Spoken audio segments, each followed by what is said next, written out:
Lucia Kosovo's teacher here. Nice to see you for this other episode of Voice Series. We said last time that in my parallel of the voice as if it was a violin and the building and the functions of the voice as if it was a violin, we get to have the vocal folds, which are in biological material, as historically were made the strings that I called the chords, because so you see the approximation and the parallel better, because the vocal folds, as we call them now, were commonly called the vocal cords. But now we start with the correct language, since we have understood the point. Also said the strings of the violin were historically made by biological material, which has a not better sound, but how can I say, with more overtones and with more warmth to it. So in many situations you're going to find that they are back to the biological ones. And then some more tensive materials, which are nylon and steel. I'm taking those informations from Yamaha website that you will find in the links, so you can get to those information that I'm giving you. And if you want to go deeper, of course, but for the approximation is good enough, so you have the link. Of course, in the violin we have 4 chords on the notes E, A, D and G. For the vocal folds, they don't have a pitch because we can modulate it. And we have just two that becomes in the vibration 1.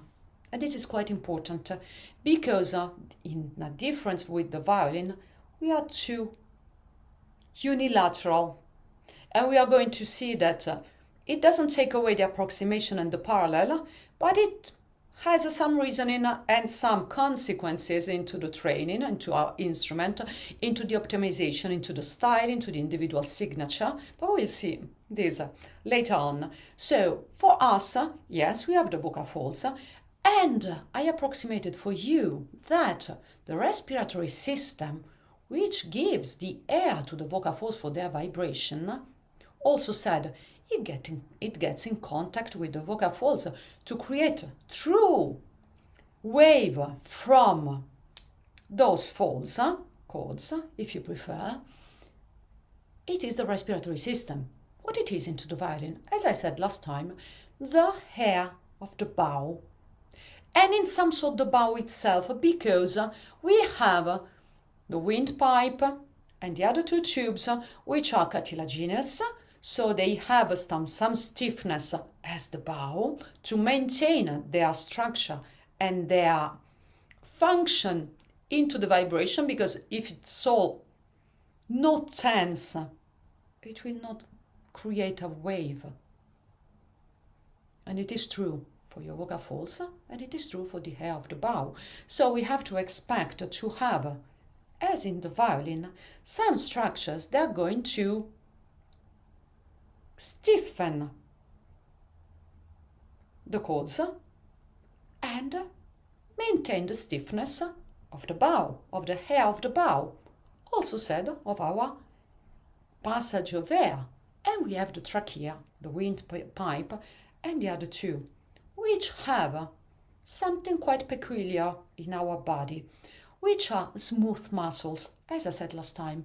The smooth muscles are a certain precise, specific kind of muscle fibers which contract with a circular M-wave kind of movement. They produce that. They don't produce the same kind of contraction and pull of the skeletal muscles. The skeletal muscles are the muscles of your musculoskeletal system, of your heart and of your pharynx. We will see later, because also those are important. And they're different kind of muscles. So we have to expect that this kind of movement of the lungs muscles, and because the tissues of the lungs have also smooth muscles, and into the trachea and the vocal folds properly muscle, are going to be circular in a wave form. Yeah, and we produce sounds by wave. So there, okay. our respiratory system yet produces the wave into the air that will accompany and be the root of the wave of your sound. Absolutely. Absolutely.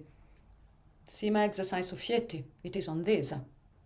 And have a blast into trying in Soffietti. You can do clockwise or anti-clockwise.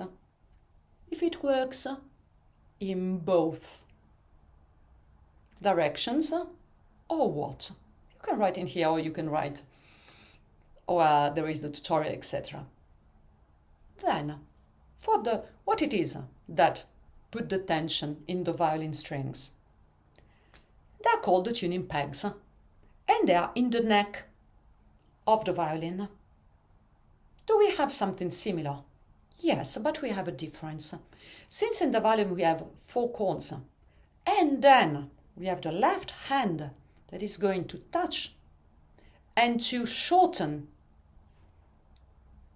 the chords to make different pitches, because longer chord, lower pitch, you shorten, you shorten, you shorten, you shorten, you shorten, and you have higher pitches, because smaller, it's a higher pitch, with all the extension of the violin. What is it, this mechanism into ourselves that we can approximate like that? We have some cartilages which are attached to the vocal folds that do the tension of the vocal folds, and the tension when it augments make a higher pitch. And then we have what we call the registers. A lot of controversy on the registers, also on the names. Mostly we think there are 4, some think there are 3. I don't get into that, science will say, because at the end we think 4, Jerome Hines think 4, others think 3. It's okay, it's a bit the same thing, in which your vocal folds will stop vibrating in some parts. So the vibrating part will be shorter. I was going to put the finger on the violin, and it does that again. So you have, with tension or shortening of your vocal folds, again the extension. What does this shortening and provides the tension and the shortening of that? In the violin is the left hand. This one is for the bow. Okay? In here, what it is? Last time I told you, yes, we have a larynx. The larynx is a musculoskeletal structure, means some bone spots, a hyoid bone, some cartilages, skeletal part, cartilages until a certain age, then it starts calcifying, and in the age is going to get our bones. So we have a longer evolution of this musculoskeletal system into the voice, which is something quite cool, because it means that you can sing using the materials of the larynx as a signature, a stylistic, and a different kind of nuances that you can give, so you don't get bored during your life. And we have muscles, musculoskeletal system, some fascial, some muscles, skeletal muscles. Those skeletal muscles, we do a little plane here. We have respiratory system.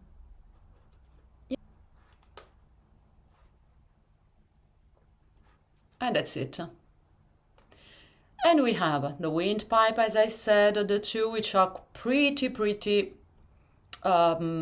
rigid, so they maintain the form and they can give the force by maintaining the force and maintaining the wave.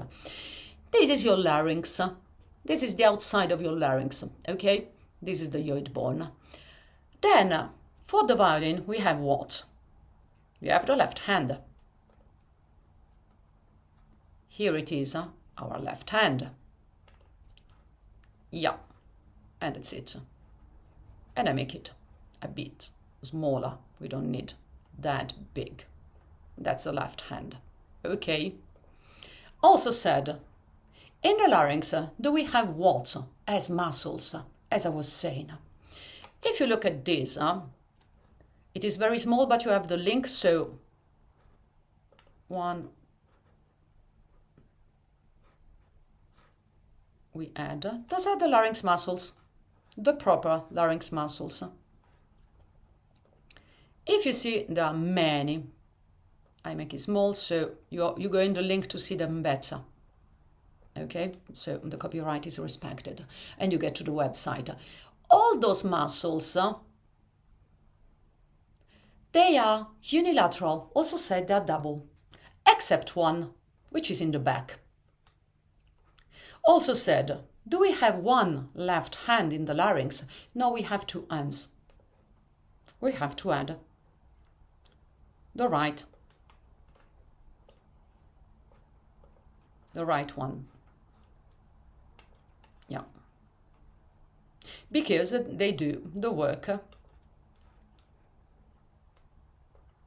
on both sides. So for the violin we have 4 corns, 1 hand. For the larynx we have some muscles doing the functions of what we are going to see, and they are 2 unilateral, so that's it again. But they do exactly the same function. What it means they do exactly the same function? We go to read something that comes from here.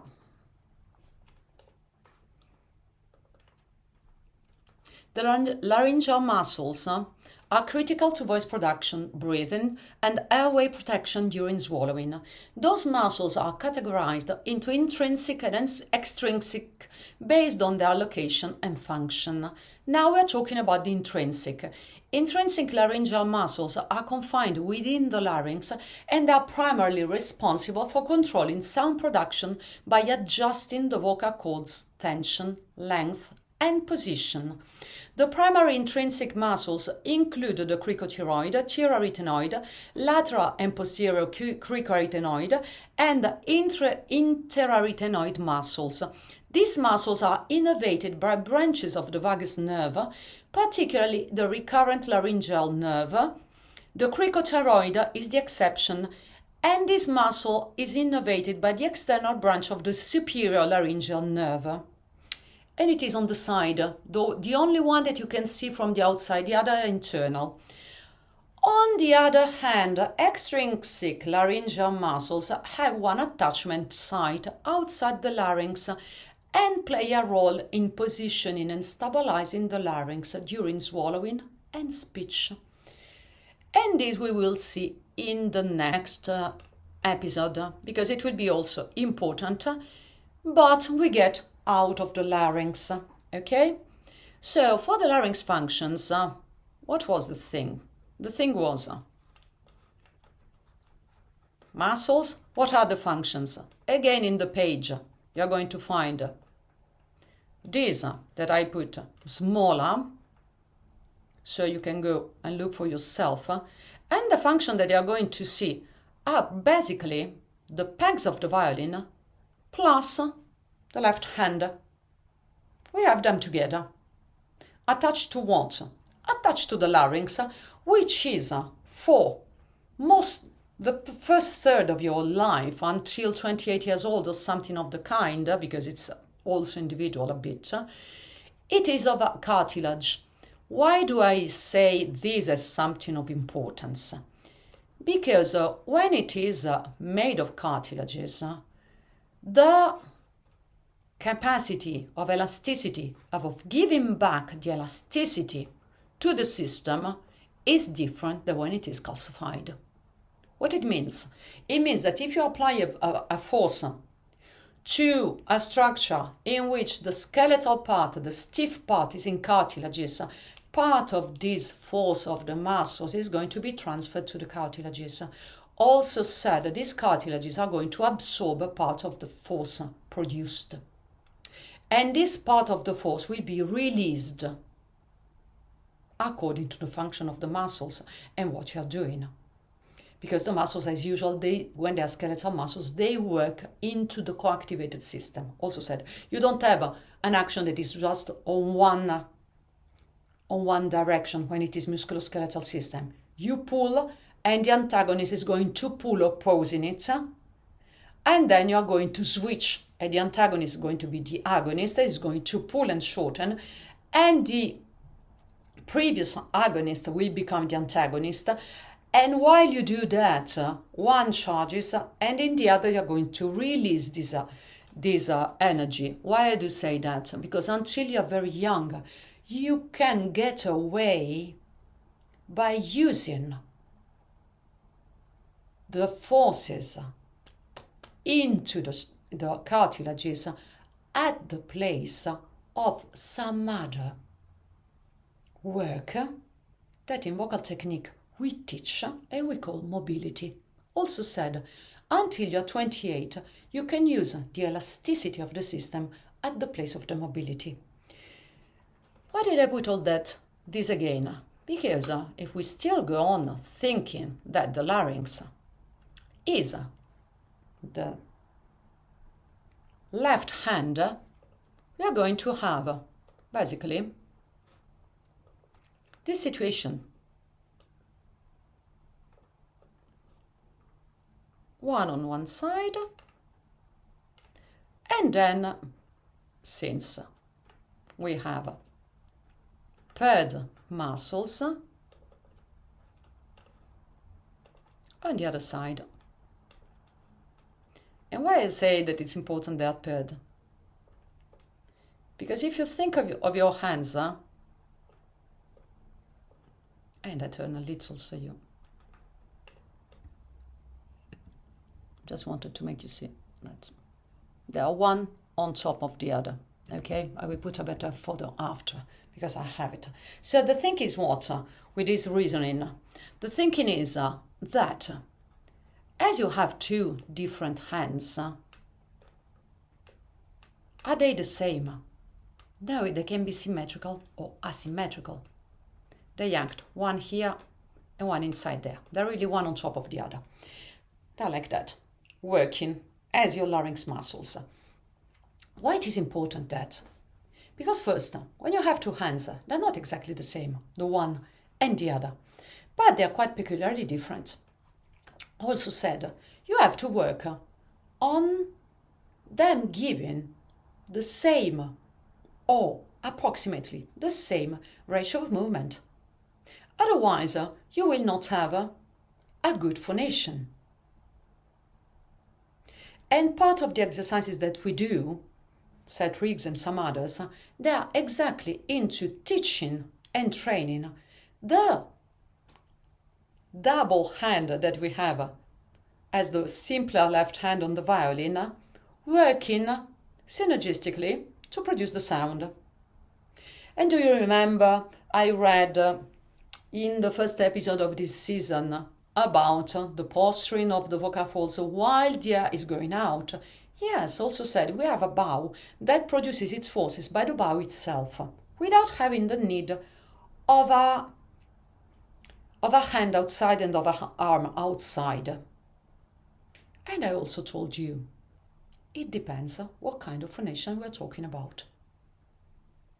And yet, from the article that I was reading, the chapter that I was reading, you saw that there were the extrinsic larynx muscles that were required to position the larynx. What it means to position the larynx? To position the larynx into the neck, higher or lower.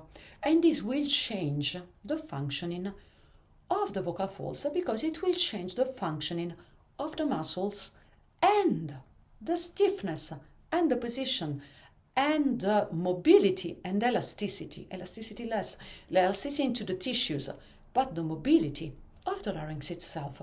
And this in the styles is crucial, absolutely crucial. What are the extrinsic muscles? Ha ha ha, we are going to see. I didn't put that, I have to send it. Here it is.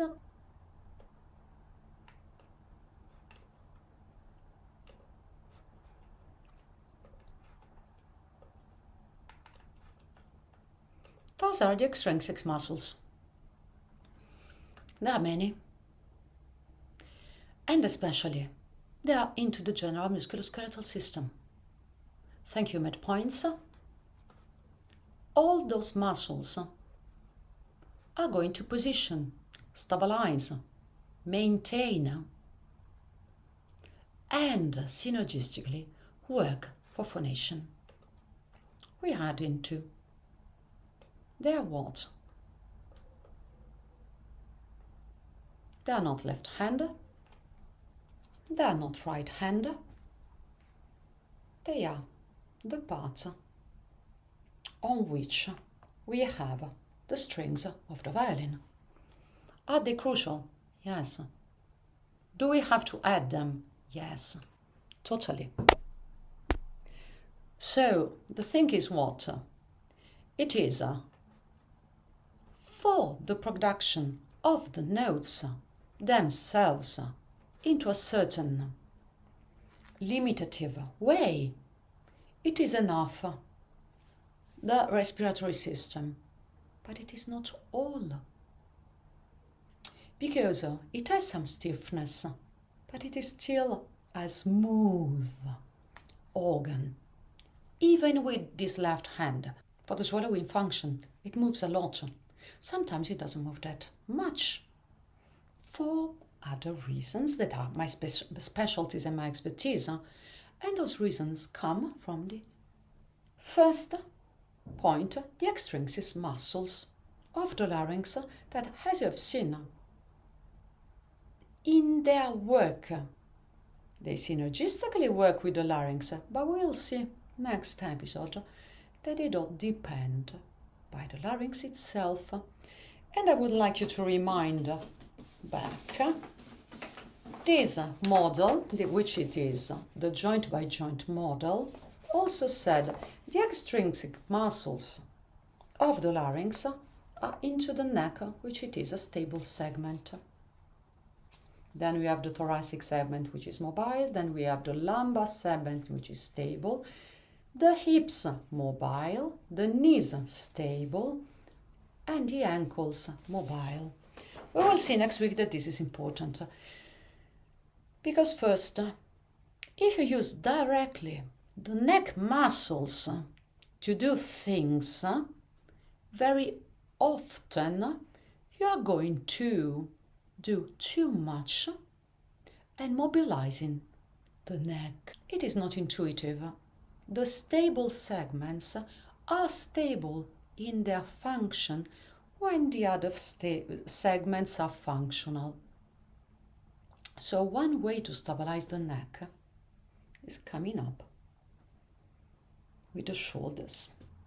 For example, that it is not intuitive, because we have to make the difference in between what you do with the muscles when you're skilled and what you do with the muscle just to have a starting point of an instrument. And I talk a cost method is in the starting point of the instrument that you actually have in reality. That's why we are building. Building means building. And when you build, you decide a plan. And eventually you change. Second point for today. Always on Ken Tamplin. On Ken Tamplin, what it is the thing of the app for singing. When I told you last week, 2 weeks ago, he's an excellent singer. Yes, it is. Probably it was. Still an excellent singer. If someone did sing so well for a period of his life, he's a great singer. And he will remain a great singer no matter how much it will last. Maria Callas didn't last that much. She has been one of the greatest singers of the 20th century. Lily Lemon lasted basically all her life, from 15 years old until I think 72. She was active as professional. You can hear on YouTube, she's quite fantastic. There were different personalities, same level of great singers. So Ken Tamplin, absolutely. What it is the point with the app? It is that it is a reduction of what you can do and work on your voice. That depends where you are, what you need, what you understand, what you do not understand, what style you're going to apply, what kind of voice you are, because we are doing the example with the violins, but for ourselves, the structure, the dimensions of yourself, and especially the dimensions of the larynx are very important.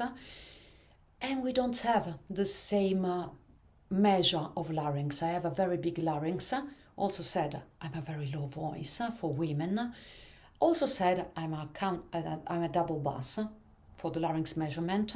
The violin is the smallest. Then you have the alto. Then you have the cello. And for voices you have from smaller than the violin until double bass, and it is a continuum. This has a relevance according to how you have to solve and to use the functions of your larynx and of your muscles for your phonation. It is not only an extension thing, it is a material thing. The hands to play the double bass are not the same hands that to play with the violin. You do quite a different kind of force because the chords are bigger, they're heavier, etc. And this is true also for the voices. So, when you take to an app, it can be very moving and very interesting, but it is by itself a limited thing. Because it cannot be not limited. Because it takes something that is very narrow, from which it can be a very high level, and you can take a lot from this, still it is a narrow point, because it's too simplified. I did a series on my Instagram on the shoulders because I saw one of these other very followed vocal coaches or voice teacher or singing teacher, I don't know, who said all the time that the shoulders must be low. Okay. And then you see Whitney Houston. And then you see Nancy Wilson moving them. And then you see Miley Cyrus. She has them high all the time. And then you see Billie Eilish, she has them high all the time. And then you see Sarah Vaughan seated while singing and to do a particular thing in the sound. She does that with the shoulders, also said. Shoulders are a mobile segment. Functionally, they want to be mobile. Then, still, since reality is a little more complex, you're going to see actually all the time singers, just good singers, using the shoulders pretty often. And you're going to see mostly Leontine Price doing a long note. She's there, the note is long, and then to maintain it till the end. This for many reasons. First, it is a mobile segment. So, you have to find your voice working while you maintain the mobility of this segment. For a beginner, can be less intuitive because you move your shoulders and you lose some capacities because those capacities were not long-term capacities. They were what we call closed practice. And all the studies made clear that closed practice is not a good way to get to a higher level. You must practice mostly on open practices. Open practices what are? Where you have many variabilities acting all at the same time. In the apps, in the vocal coaches, having a great, follower kind of public, to be understood and clear, they have to simplify. Also said, they usually talk about some specific closed practices that they don't relate into the context of when we sing. And this is an intrinsic limit. Sometimes it can be useful, yes, But you have to put in context. If you don't put in context, not only they will not translate, they will limit yourself. Because when you said that the shoulder must be low and there, and even Whitney Houston was wrong, you're saying something that I'm not sure you really want to say. Because, how can we say? We've seen what, to maintain his point of marketing, Tamplin did. And yeah, it is a bit the same. Also said, if you don't have your students and yourself better than Whitney Houston, perhaps she's doing something beyond your complete comprehension, as it is. She was so fantastic. We don't understand everything that she was doing. We can understand some, we can get closer to her, but to understand everything that she was doing, I will not be that sure.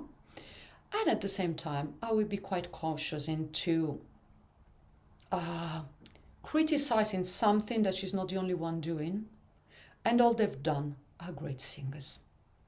For the closed practice and open practice, I will make a point next week, because we can do closed practice into context. For that, I will not tell you exactly what.